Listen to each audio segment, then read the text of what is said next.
One, two, 1, 2, 1, 2, 1, 2. Okay.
All right. Good morning. Hey, good job. All right. Glad you're here. Thank you for being here this week. We've got some special treats for you. Got just a couple announcements before we get cooking. Dar, as you heard last week, she's on an amazing vacation, in part to celebrate 50 years of wedded bliss with her husband, Ted, which is awesome. So we're excited for her. I think she should be on a river boat by now, seeing interesting European cities. So that's cool. We're excited for her. She'll be back in a couple weeks. A couple of announcements. One, this is a fairly urgent prayer request. So Angie Tropy, you know Angie and her son Nicholas, so they usually sit right around here somewhere. Angie's had some saunters at her estate. and great people. They both help out in so many ways. Nicholas had an accident with a wood splitter yesterday. Yeah, and severed his finger. They've sewed it back on. But anyway, she's asked for prayer for them. So please pray for him and his well-being and recovery for that. That's absolutely traumatic. So please keep that in mind. Also, Becky Joe Peterson, you want to come say a thing? Come say a thing. Say a thing. Say a thing. Hi, everybody. First, whoa, it's a lot. It's a nice system today. Thank you to some new folks who came to Zumba yesterday. Where are you, Brad? Yeah, and Brian and his sister Kathy also came. And so we're still doing Zumba on Saturdays at 10 o'clock in the gym. Mostly, if the gym is full, we'll be in here. But it's really fun. Please come out. It's fun to get around and you can work off that Thanksgiving meal because I will be here Saturday working off my Thanksgiving meal. So I hope you all will come for that. But I also wanted to remind everybody that I'm talking too fast. We're having a Christmas tea party on December 6th. It was up on the thing a while ago. So you'll see that it is at 1 o'clock here. It's $25 a person to cover the cost of the food and the entertainment. And I really invite you to come. It's been tough this year because my mom has been in the hospital. So I've asked some people for help and they're helping me. But so far we only have about 10 reservations. So next week, if it doesn't pick up, then we'll just cancel it and do it again next year. But if you'd like to come, just email or call me. The number's in your bulletin. And I will put you down for that at 1 o'clock, December 6th here. Thank you. Thank you. And how's your mom doing? She's doing well. All right. Thank you. Very good. No, thank you, Becky. Very good. Couple quick things. If you're new to us, thank you for coming today. Thanks for giving us a shot. People end up at Crosswalk for all kinds of different reasons. We are a very eclectic group of people from different perspectives and backgrounds, but that's kind of the secret sauce as well. We're all on this journey trying to figure out ourselves, who God is, what God is, how we move forward in that, how do we make the world a better place. All that is part of our faith tradition. We're Jesus followers, Jesus-centric in that sense, even with respect to other traditions. So thank you for coming. If you're brand new today, you get a special gift. So on the back table back there where it says welcome, there will be somebody hanging out back there after service with a special welcome bag for you. And also for first-time guests, we have a range of books that we make available to people. So you are allowed, and it'll be good. Speaking of that, a new series coming up in December called The Stars Still Guide. It'll be an interesting play. And then in January, we kick off a new series called The Quest for Thin Places, about what it means to do spirituality with a different kind of theology, which is largely why Michael Gungor and I came into a relationship. So we got Michael Gungor back with us today. Come on up and let's have a chat.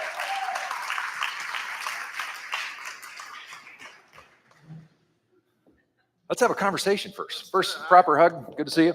Glad you're here. So we've got some cool news that we want to talk about. They've heard my side of the story about why we're so thrilled to have you with us. Why in the world are you hanging out with us? Well, good morning, everybody. It's nice to see you. Morning. So put it into a short story. I grew up in church, and my music and my spirituality was always very intertwined. And then I left the church lots of years ago for a while, as the kind of church experiences that I had been having were pretty constrictive and limited for where I was growing and what I was learning and the idols that I needed to deconstruct in my life. And I needed to get away from like organized religion in all forms for a while. But then after a while, it was like, it felt pretty lonely out there, as far as I could find God everywhere, but there's something about being in a room together. There's something about singing together. There's something about the sacraments that we do together that I really still loved. I started looking again for, okay, where am I? I was in a new place, living in a new place. So it was in LA, and I was like, there's got to be churches that are a little less restrictive than the places that I grew up in. I grew up in the Midwest. And I found churches and I found some groups that I could like some of the things people were teaching and stuff like that. But as I went there, I was still kind of confused why we were still singing some of the same old stuff with a lot of the theology and stuff that felt small and restrictive still. And I would talk to the worship leaders at churches and they're like, I know we work so hard, we try to find stuff, but it's hard to find songs to sing in a more open space, places that are not wanting to bring in doctrine that like divides us and makes us feel like us versus them and that kind of stuff.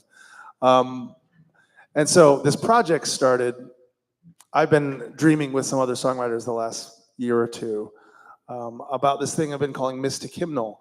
And it's like, what if we could actually, like, I kind of want to literally create a hymnal eventually, but collecting and creating songs that are meant for group singing, for worship, for spiritual stuff, but so that are singable and beautiful and kind.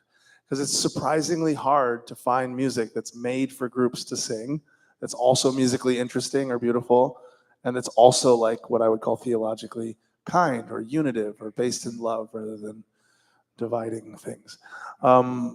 So we've been doing that. A group of songwriters and I have been working towards this, but most of us are kind of like ex-church people. And I was like, I want to be in a place, I want a lab to be able to try out some of these kinds of songs to see what's working, what's resonating, and just to be able to do it myself. And so I've been looking for places and met Pete this last year. And when I came here, I was like, wow, this place has this beautiful energy to like the openness, the love, the inclusion, the openness to like union with God, as opposed to always making sure God is seen as separate. And so I was just talking to Pete about my dreams with like music and kind of some ideas that I think how worship could evolve in our society and with groups that are a little bit more, again, forward leaning into love and unity and peace more than some of the other energies that sometimes guide our worship. And he was all about it. And so it was exciting and there was something alive. And we're like, what if we did a little lab somehow with your people and see what could come out of this worship-wise and what kind of moments could be sustained to create even let your culture evolve with what you think of as an experience as worship. And what if we played with some of those things? And so that was the beginning of that conversation. And That's awesome. I'm excited about it. Yeah. So when I first, yeah, you can be excited about that.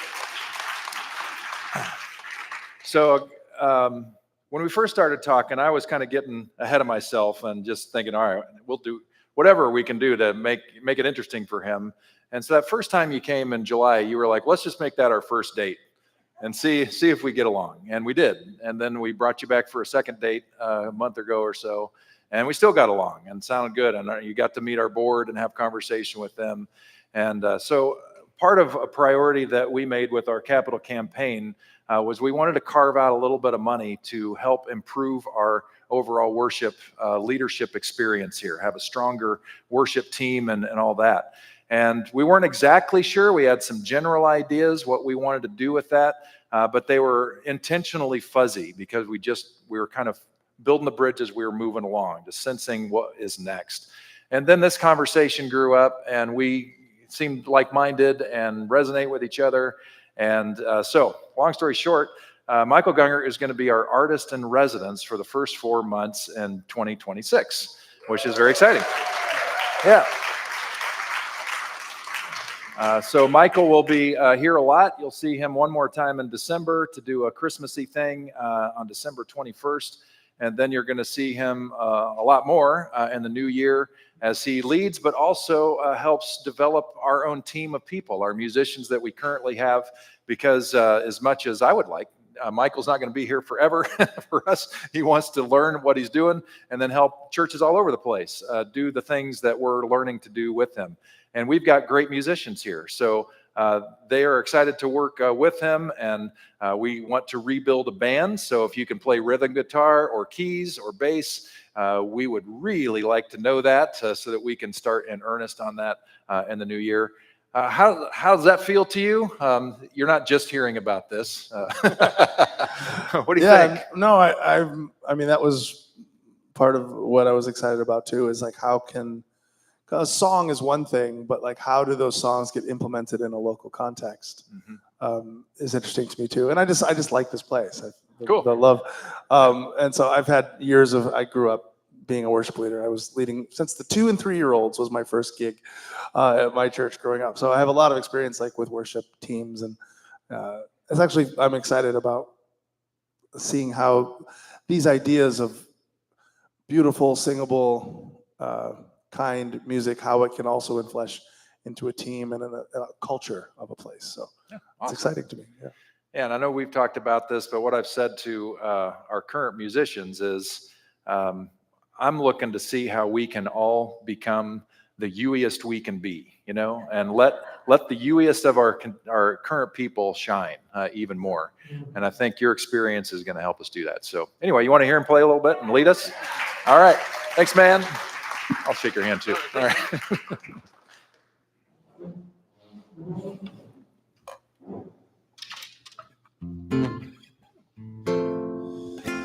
All right. Well, let's take a breath together if we can and just sink into this moment. Just notice that this breath is a gift. We're coming up here on Thanksgiving, and breath is one of those things that we can so easily just take for granted. But really, everything that's gone into this breath, this very breath that we're taking right now, well, really everything that's gone into it is everything that it is and everything that has ever been. So just feel the miracle of this breath.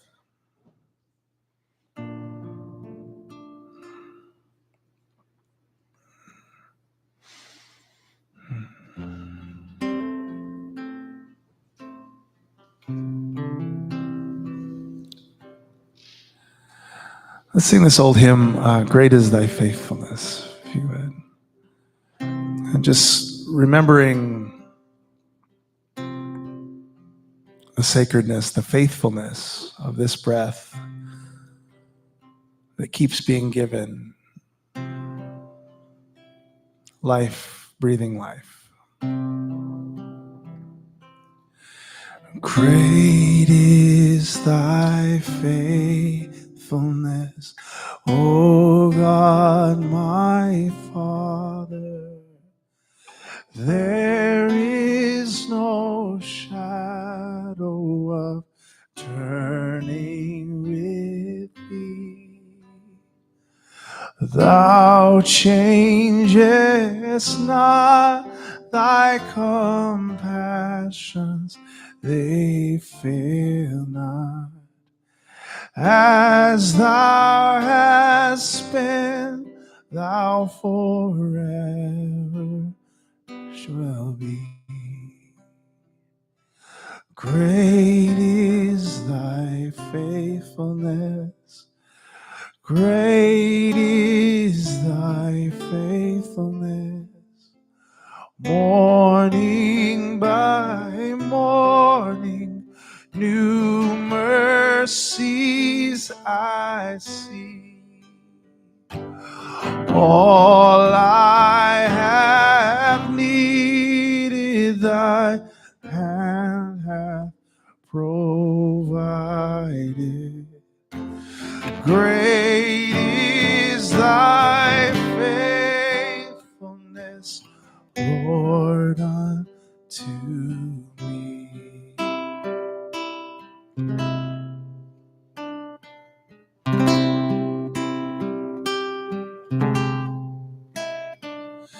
Summer and winter and springtime and harvest, sun, moon, and stars in their courses above, join with all nature in manifold witness to thy great faithfulness, mercy, is thy faithfulness. Oh, great is thy faithfulness. Oh, great is thy faithfulness. Morning by morning, new mercies I see. All I have needed, thy hands have provided. Great is thy faithfulness, Lord, unto me.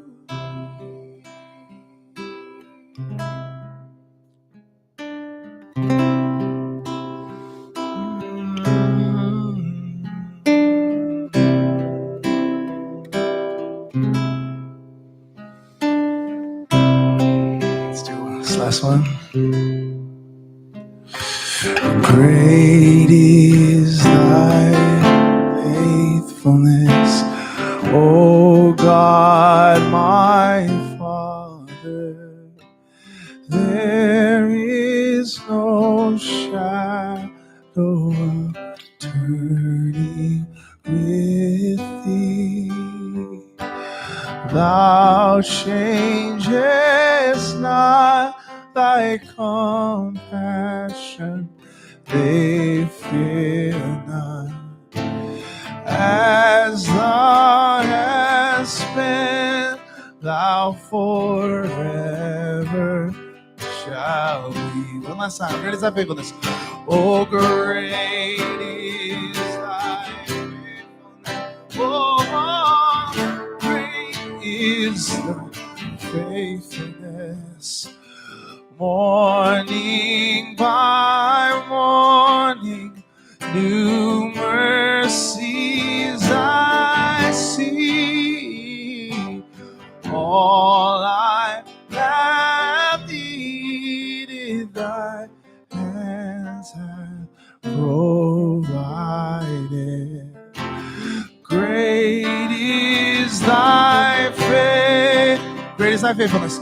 Great is thy faith. Oh, great is thy faithfulness, Lord, unto me.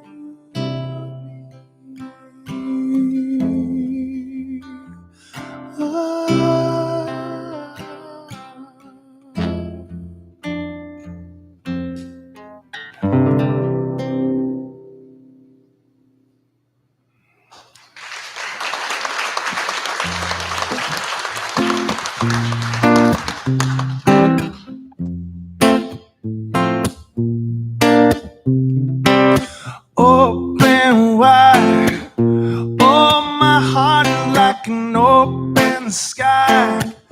Everything is swaying on the mind. Breathe it in and let it go. Let's try it.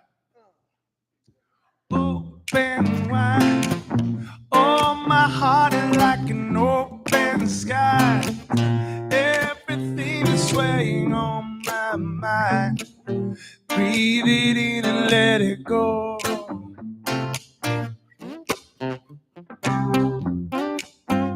All right, so this one is one of these experimental songs for the group singing. I brought the band with me here in my little. And this one doesn't have a verse written. We did this last time I was here. And that's kind of intense. Some of these songs are like intentionally underwritten.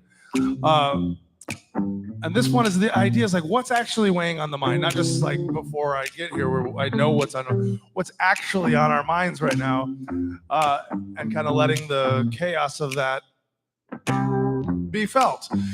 So this is a little opportunity to call out something on the mind. We'll sing one more chorus, and then if you have something that you're noticing is on the mind, 4 words or less, preferably, call it out, and then we're going to do a little call and response and just acknowledge. It doesn't have to be something good on the mind, just anything that's just kind of on your mind, weighing on the mind. and we'll just kind of playfully bring it like, yeah, this is on some of our minds. And then back to open wide. So that's the idea. Here's the chorus again. Open wide. Oh, my heart is like an open sky. Everything is swaying on the mind. Breathe it in and let it go. Breathe it in. Breathe it in and let it go. Breathe it in and let it go. All right, anything? Call it out loud. Breathe it in and let it go. Calling in logistics.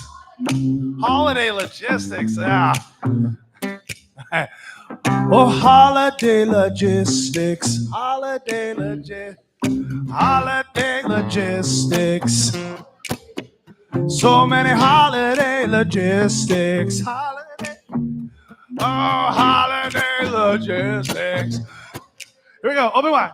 Open wide. Oh, my heart is like an open sky. Everything is swaying on the mind. Breathe it in and let it go. Sing it again. Open wide. Open wide. Hey.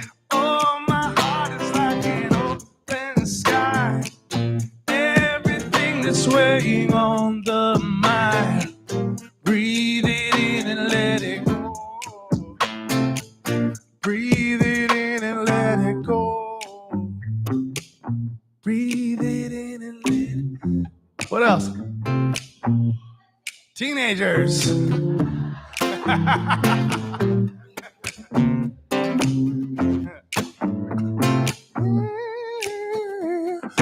I got a teenager. I've got a teenager.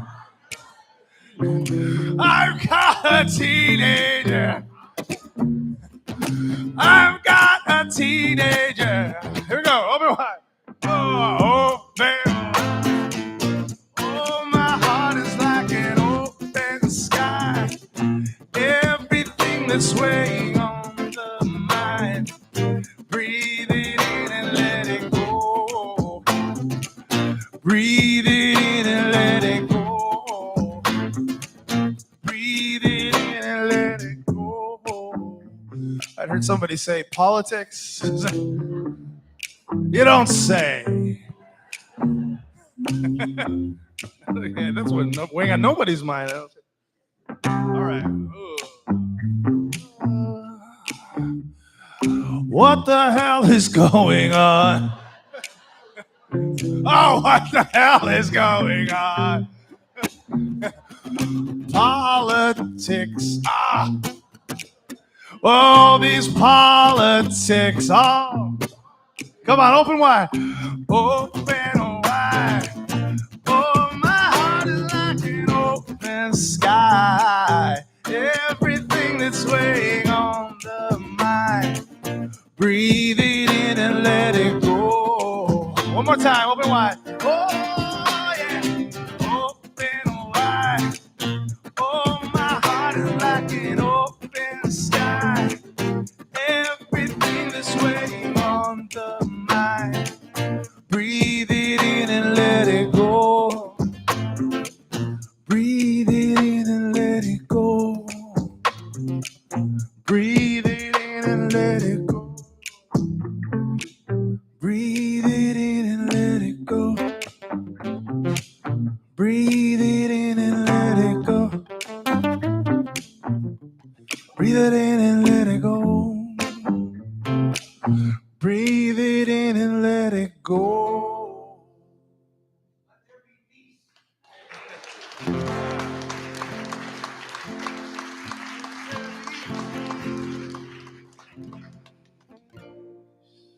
Yes, let there be peace.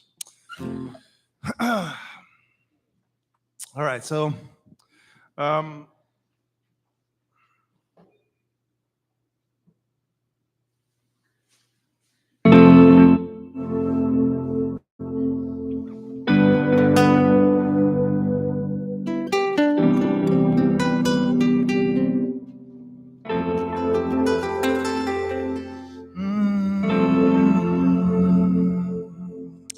This one is a chorus that's just real simple. It just says, thank you, I love you. And I like the kind of simple mantra nature of this, because when we're singing thank you, I love you, sometimes we start with an object, and the verse we'll just notice how things are and just let gratitude kind of open us up. But as the thank you and the I love you becomes sort of like an inhale and an exhale, breathing everything in as thank you and breathing everything out as I love you, it can become its own sort of meditation. So it goes like this. Thank you, I love you.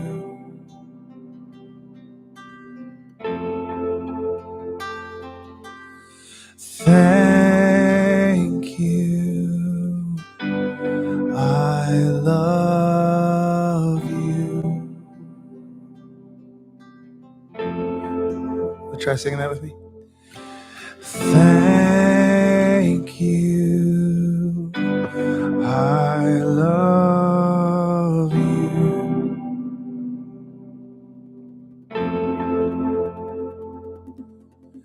Thank you, I love you. Try it again. Thank you. Thank you, I love you. Oh, thank you, I love you. All right, now this part we can repeat after me. It's like this.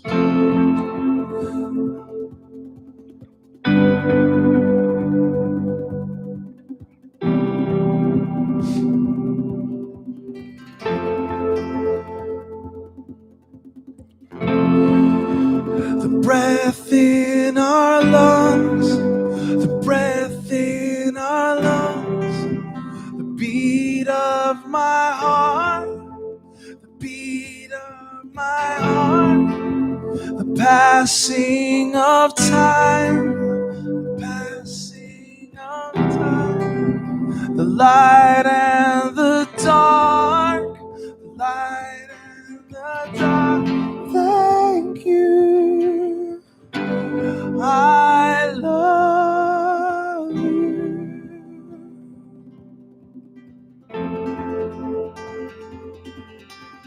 Thank you, I love you.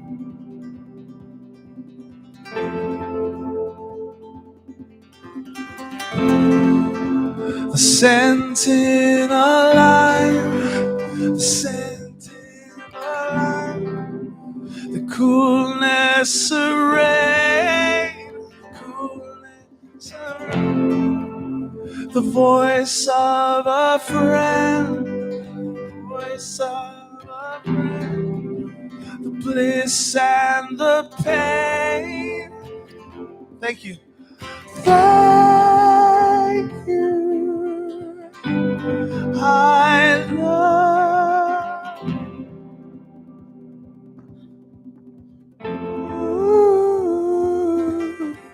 Thank you, I love you. Sing it again. Thank you.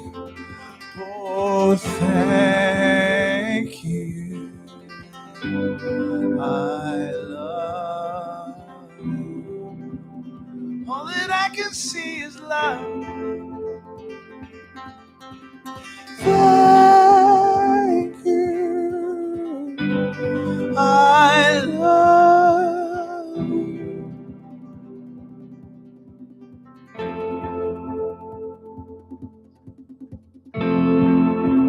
The clouds in the sky, the clouds in the crunching of leaves, the crunching, the heat in a flame, love in our grief, love. Thank you, I love you.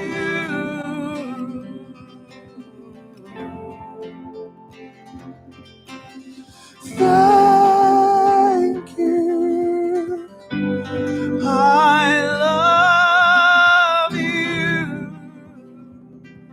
Oh, thank you, I love you. Yeah. Thank you, I love you.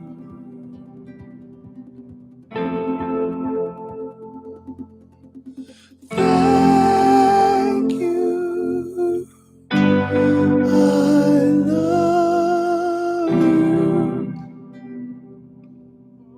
Oh, sing it again.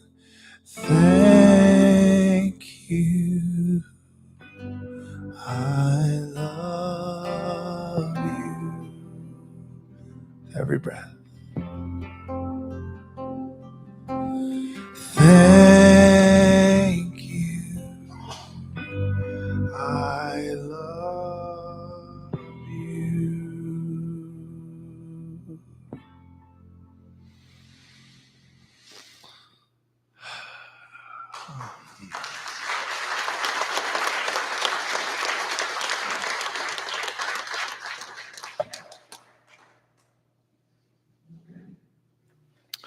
Love those lyrics, Michael. That's beautiful stuff. Did you catch those lyrics as they were going by, or were you too busy singing?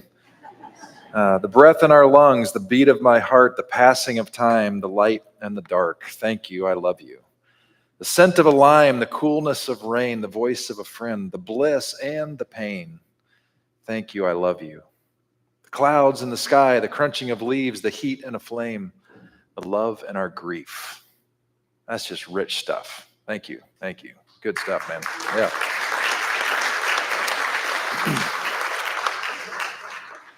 Yeah. So I'm going to get to the teaching here in just a second. I'll work my way around.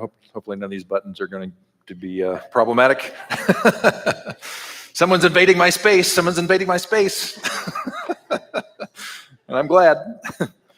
All right. So first, last week we had a Thanksgiving dinner, and it was a blast. Thank you all for showing up. The place was packed. We had amazing food. Thank you again to all the people who made that happen, who worked very hard to make that happen.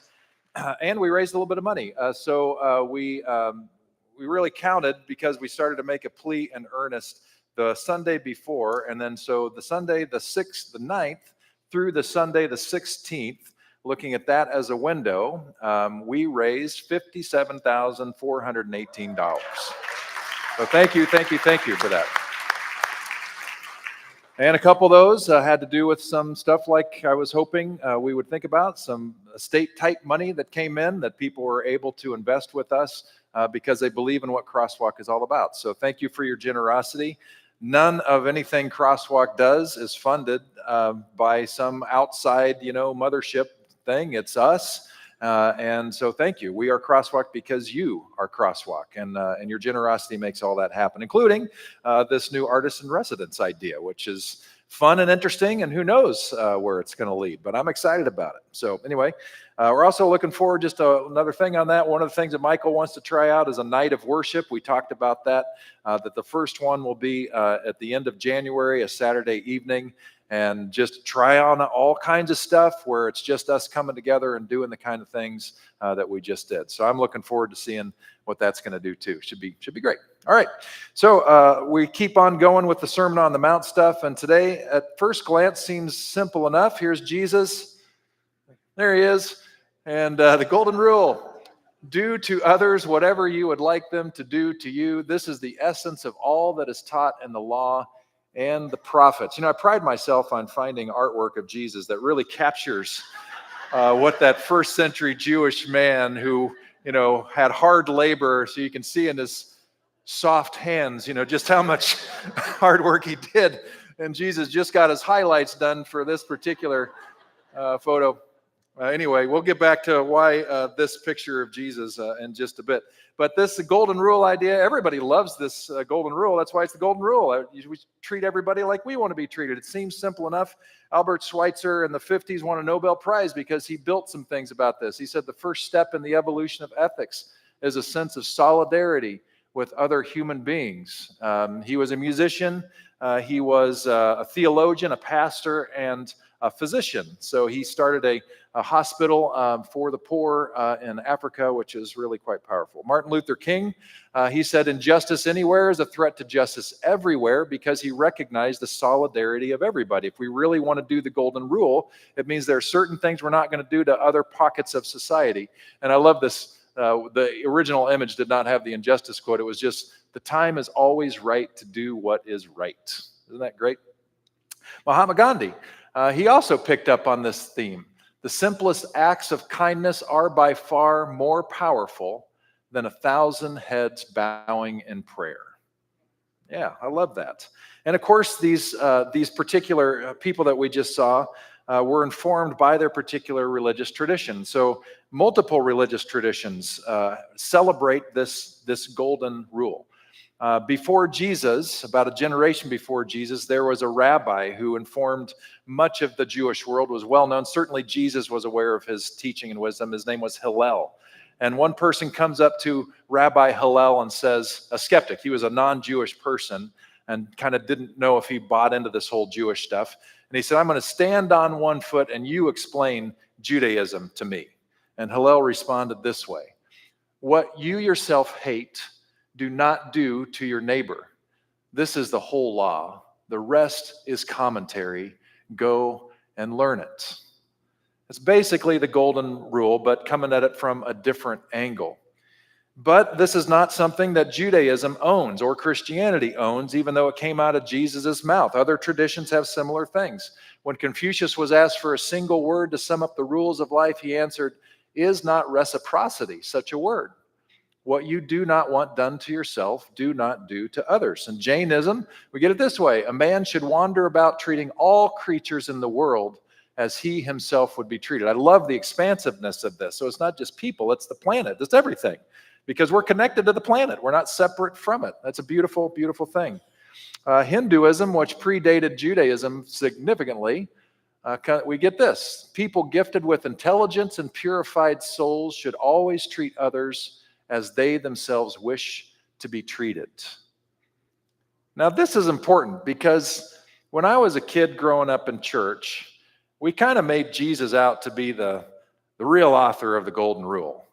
And a big deal was made out of him saying, do unto others, this proactive, imaginative ethics, toward other people. But Judaism before him said, don't do stuff that you don't want done. But he was proactive. But looky here. I mean, this way predates Jesus, and they're saying the same thing. It's almost like the presence of God, the winds of the Spirit of God, are inspiring people toward the same thing. Wouldn't that be something?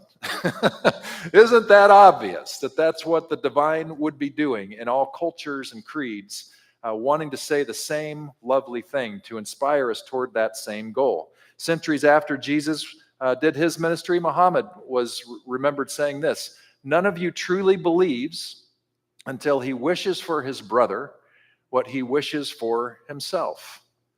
And of course, all of these things together, these different winds being expressed from other religious traditions, came to more people. And so a Methodist, I think he was a Methodist minister, but I know he was a minister, Mr. Rogers, he came up with this: there are 3 ways to ultimate success. The first way is to be kind. The second way is to be kind.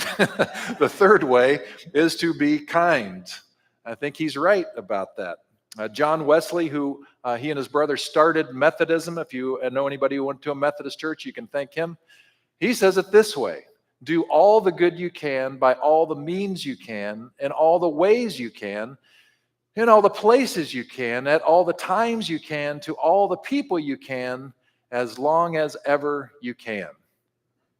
Well, that's pretty good. Yeah, way to go, John Wesley. But some of us can't remember all that. I mean, that's wonderful, but some of us need something shorter. And so maybe this is how we need to think about it. Be the person your dog thinks you are.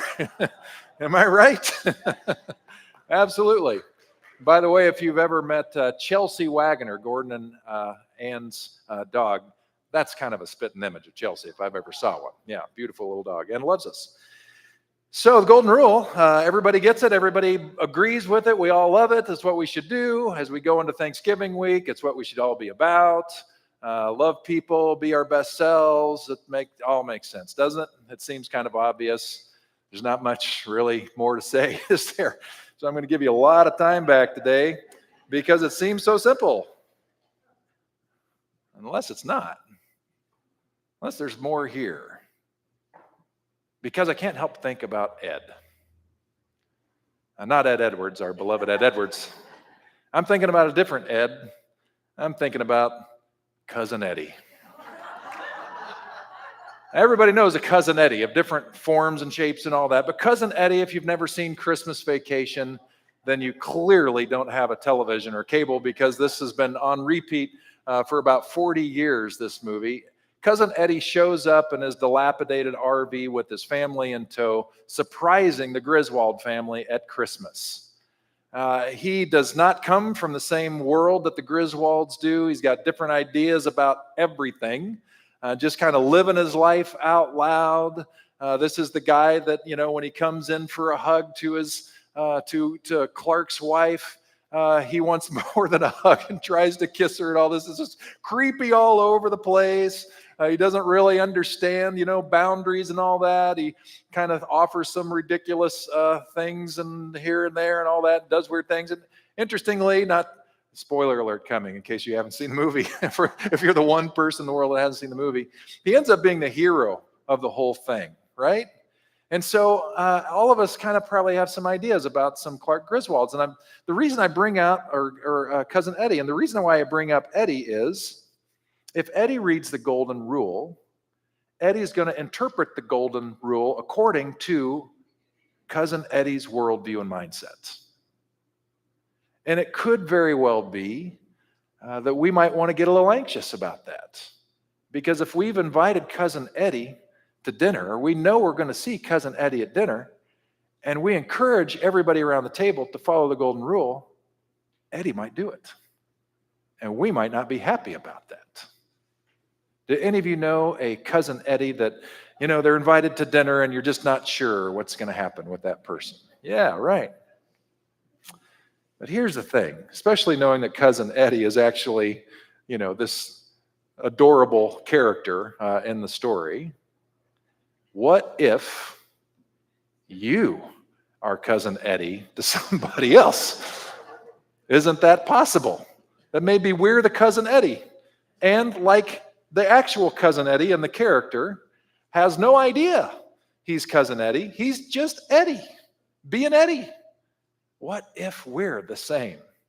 We're just doing us and have no idea what that means as we carry that forward, which is why I stuck with this image of Jesus, which in no way, I think, reflects the actual historical Jesus. This, I don't even know, was probably painted by somebody in Northern Europe and was probably commissioned. And in that commissioning, there was probably an arrangement, as was the case for a lot of artwork in that day, that when the person who's commissioning this piece of art is talking to the artist, he's giving instruction. I want Jesus to look a lot like me. And so we get this fair-haired Jesus. Of course. But we see the problem with this, and this represents what we're talking about when I'm talking about Cousin Eddie's worldview. Whoever commissioned this had a bias of what they assumed Jesus, this great figure in history, must have looked like. And of course, must have looked like me. Well, that can get dangerous.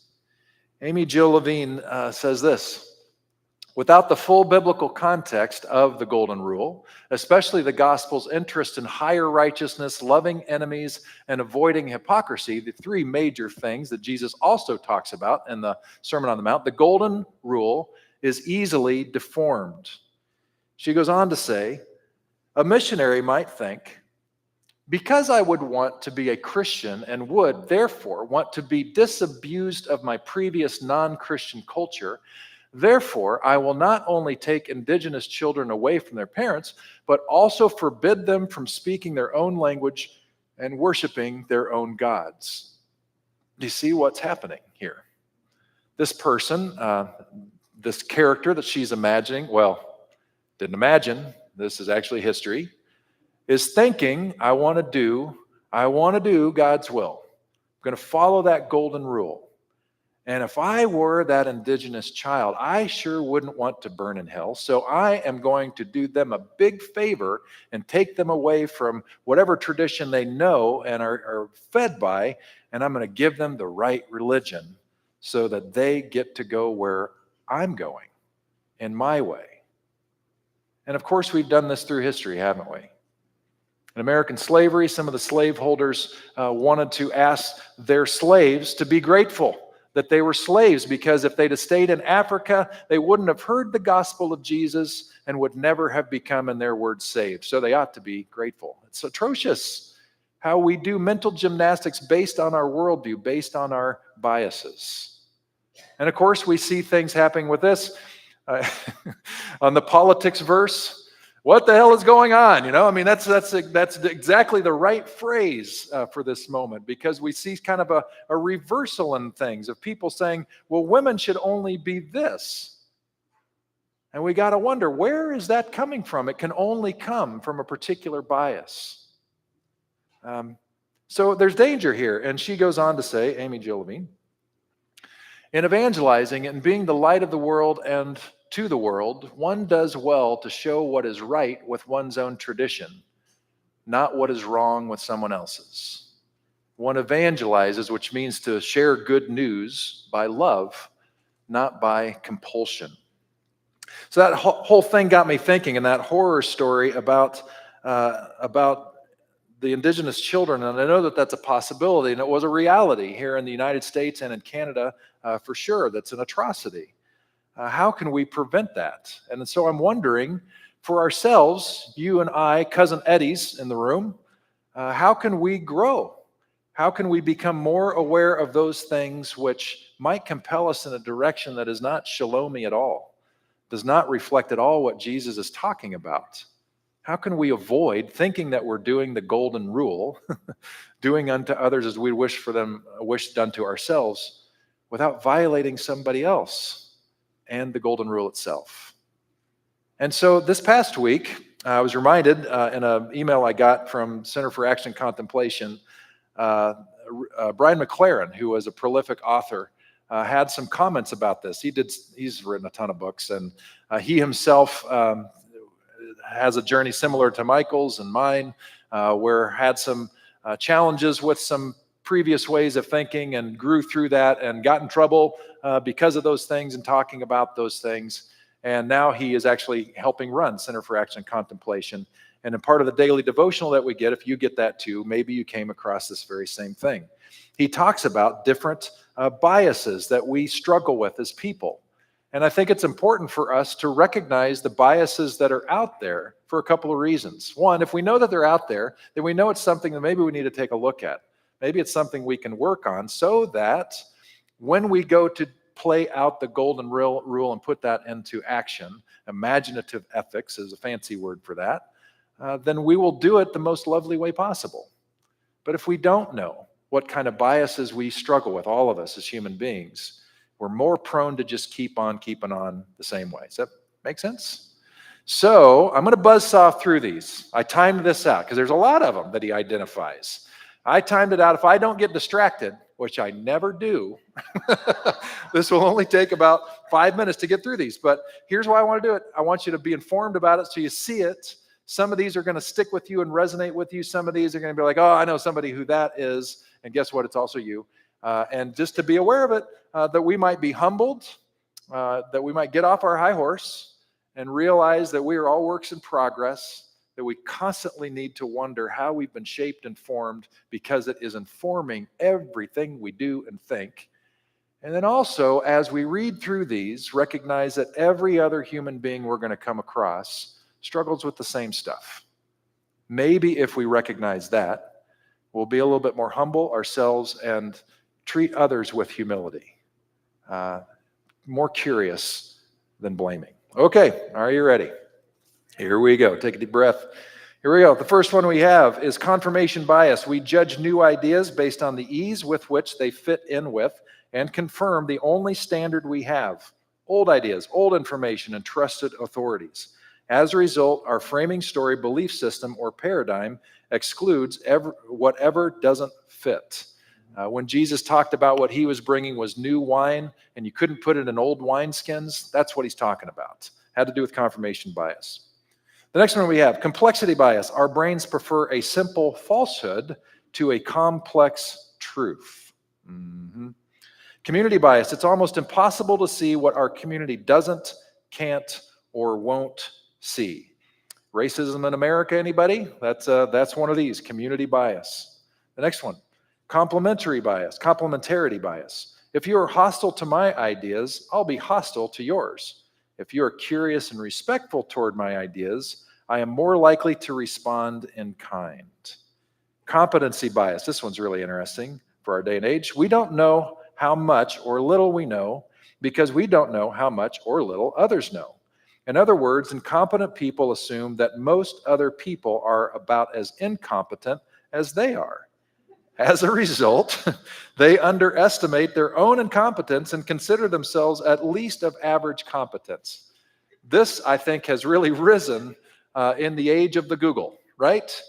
Because now everybody feels like they know as much as anybody else or as little as anybody else. Have you ever been in a conversation where somebody, you're talking about a delicate issue, probably, I'm getting sidetracked, but it's a delicate issue politically perhaps, and somebody says, well, nobody really knows what's the truth. That's an example of this incompetency bias or competency bias. All right, we'll keep trucking. The consciousness bias. Some things simply can't be seen from where I am right now, but if I keep growing, maturing, and developing, someday I will be able to see what is now inaccessible to me. There's a real ugly theological rendition of this, and it has to do with horrible things happening in the name of God or just in the world, especially if you hold a view of God who's in control of absolutely everything. And it goes like this. Well, we know the atrocities that have happened throughout time and all the horrible things and all the millions of people who've suffered. But one day when we get to heaven, it'll all make sense and we'll all agree that everything God planned was exactly as it was supposed to be and it was all for good. That's that writ large. And it's ugly and awful, and yet a theologian named John Calvin, who started a whole different weird way of thinking about God, was all about it. And maybe you've been taught that too, and I just want to encourage you, there's another way. Let's see, where are we? We just did consciousness. All right, next one. Comfort or complacency bias. I prefer not to have my comfort disturbed. I don't think any of you are guilty of that one. Conservative liberal bias. I lean toward nurturing fairness and kindness or toward strictly enforcing purity, loyalty, liberty, and authority as an expression of my political identity. Of course, we've been put into our corners in the last several years. Confidence bias. I am attracted to confidence even if it is false. I just want somebody to be loud. I often prefer the bold lie to the hesitant truth. Catastrophe bias. We struggle with this one because of the media news that we endure. Catastrophe bias is this. I remember dramatic catastrophes, but don't notice gradual decline or improvement. So this phenomenon came up in my midweek praxis group that we held. And we were talking about a range of things as we're walking through the book. Oh, did nothing happen there? What happened? All right. Oh, I missed one. Thank you, Gordon. All right. Is this where we are? Nope, next one. Thank you. Thank you for paying attention. I should too. The catastrophe bias showed up in my midweek group. And we were talking about kind of the world going to hell in a handbasket and all this. And all of us were sort of lamenting and feeling like, oh, it just feels like it's getting worse and worse and worse because That's what we're seeing all the time in the media. But then the group kind of reminded each other that even though there are lots of things that are awful and need to be addressed, overall, humanity has progressed significantly. And rights for people have progressed significantly. We're living longer now than we ever have in human history. Women have more rights than they ever have in human history, which is not to say that we're done. We got a long way to go. LGBTQ rights, oh my goodness, enormous strides have been made.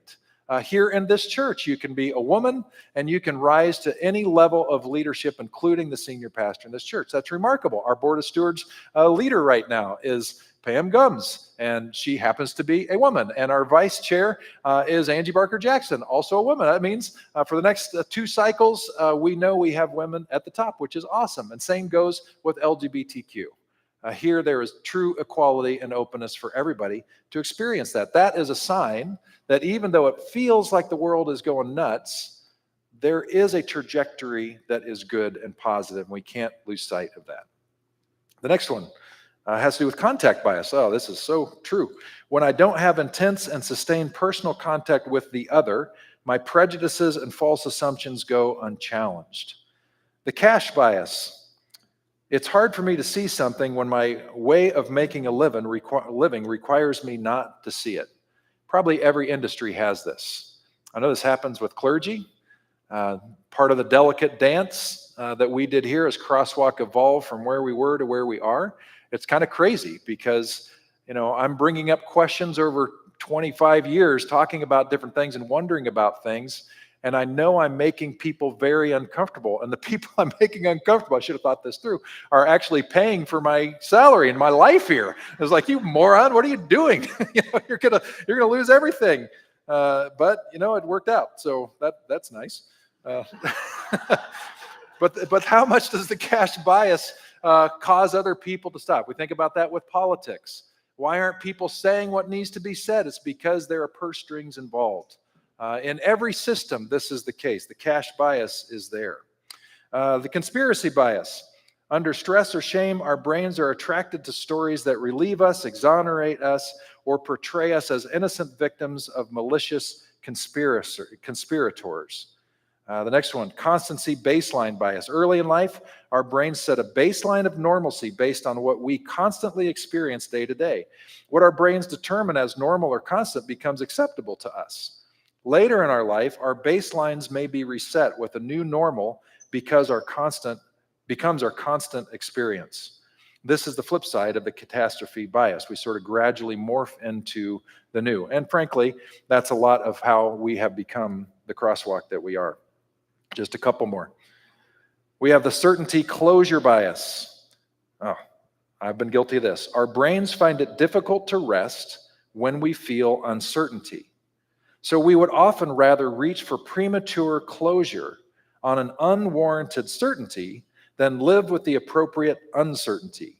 We may even prefer a pessimistic certainty to a potentially optimistic uncertainty. You ever done that before? Rush into a decision because you just want the decision to be made. And it may not be the best decision, but you're tired of being in limbo, so you just go for it. Well, that's a bias. That causes us to rush to judgment and rush to things that we otherwise might not. The final one.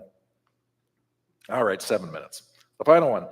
Our brains are vigilant to protect us against deceptions, and this vigilance against deception can make us so habitually skeptical that we become cynical, rejecting all good or encouraging information as naive. In protecting ourselves from danger, we can unintentionally insulate ourselves from positive possibilities. That's a lot. At first I was thinking, I'm not going to give all 16 because that's ridiculous. They're just going to see a guy on stage reading. But then I thought maybe I'll just focus on maybe 5. But then I thought, it's better. It's better to see the enormity of it, to recognize that there are so many ways that the way we see the world and the way we think about everything, including ourselves, others, and God, have been affected by how we've been shaped and formed. And if we're not aware of that, it's going to complicate us doing the very good thing that Jesus told us to do. Do unto others as they would have done to us. So I wonder if this might be a helpful approach, that perhaps the most loving thing we can do before we do unto others is to be curious about who we're with. Discover what forms of doing might be welcome, what forms of doing would not, and respectfully do unto others what would communicate love and respect to them, which is what we would want done to us. So as you head into your Thanksgiving dinner this week and somebody pulls a Cousin Eddie and says something awkward that makes you uncomfortable, if it's politics or if it's just a cringe factor thing or what have you, and it's rubbing you the wrong way, check yourself. If you start to feel that, maybe say, that's the bias talking. I wonder what's going on here. And instead of going sideways with the person, maybe we become curious instead. Hey, that's an interesting perspective. Where are you coming from with that? Might help me understand. That engenders conversation and dialogue and mutual respect. And who knows? You might be the Cousin Eddie who says the thing that makes other people uncomfortable. And wouldn't we all rather have somebody treat us that way rather than just let us go on being our foolish selves? So we're all in this thing together. We're all human beings. We all have a lot to grow and learn on ourselves. And the more we do, the more we realize everybody does too. The more grounded we are in actual reality, the more capacity we have to have graceful eyes toward others, even as we have them toward ourselves. And so as we close this teaching out, I want to lead you in just a brief meditation, and Mike will come up and lead us in a form of response with his stuff. Let's just get in touch with what has happened here in this space. So if you would, close your eyes, join me in some breathing.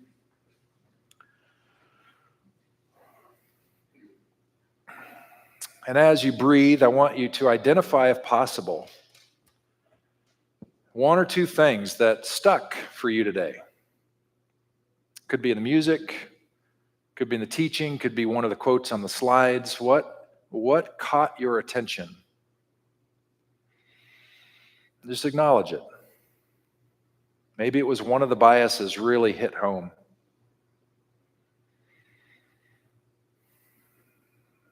I want you to take just a couple cycles of breath and wonder to yourself, why did that one stick out? What was it about that I needed to hear?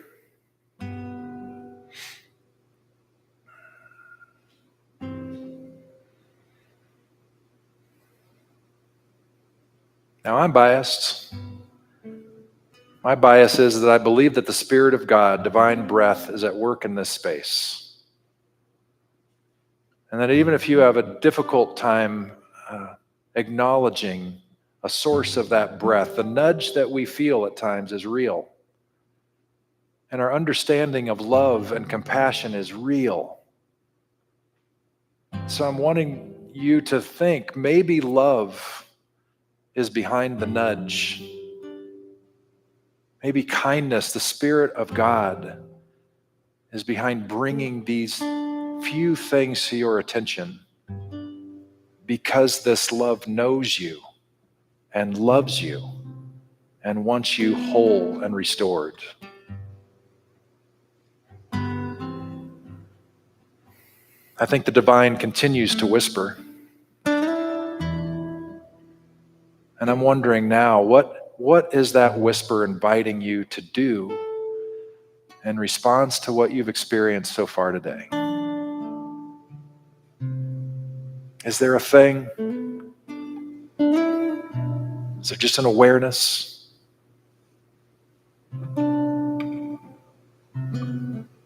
Is it a nudge to reach out to somebody that you've dismissed? Is it an owning of your own bias that has kept you guarded when you can be open because you're loved?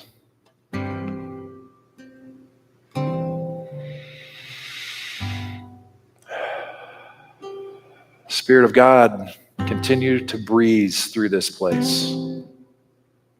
Continue to nudge, invite, remind us that we're loved, that you're with us, that you are with everyone on this journey to well-being, to shalom, to love. May we keep our ears open, our minds open, our hearts soft. And as we run into this Thanksgiving week, may we find ourselves just grateful to be alive in the company of others. And if we find ourselves alone, may we realize that we are never alone. I ask all this in the name of the Jesus that we follow. Amen.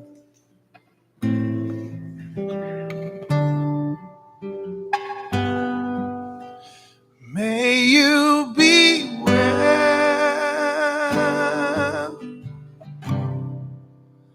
living in peace. May you feel love, happy and free. Oh, I open my heart to however you are. 'Cause here in the love of God, there's room for us all.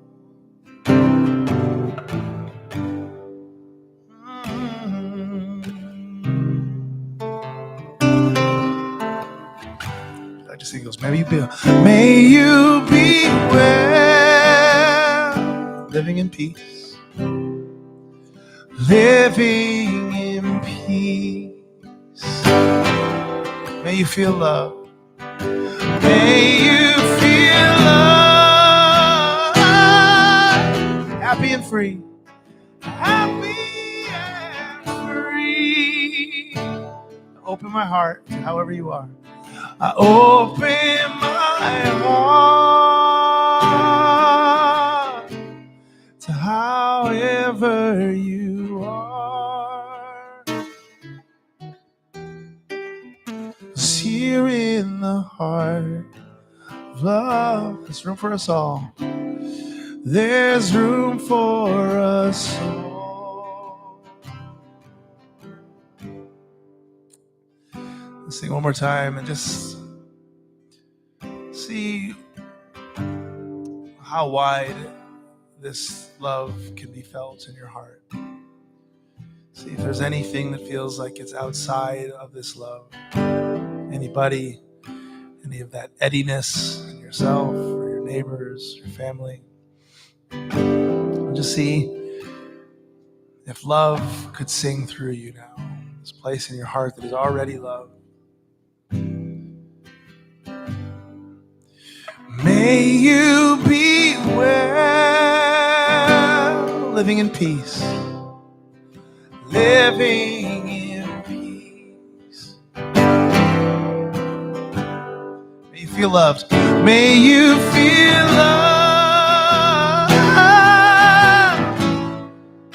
happy and free. Open my heart. Open my heart, oh, however you are, to however you are. 'Cause here in the love of God, here in the love of God, there's room for us all. There's room for us all. Oh, one last time, come on, may you be well. May you be well. Everybody, everywhere, living in peace. May you feel love. Oh, may you feel love. Oh, happy and free. Happy and free. I open my heart. Open my heart to however you are. However you are. Ooh, you're in the love of God. You're in the love of God. You're in the love of God. Sing it again. Oh, here in the love of God. Oh, here in the love of God, there's room for us all. There's room for us all.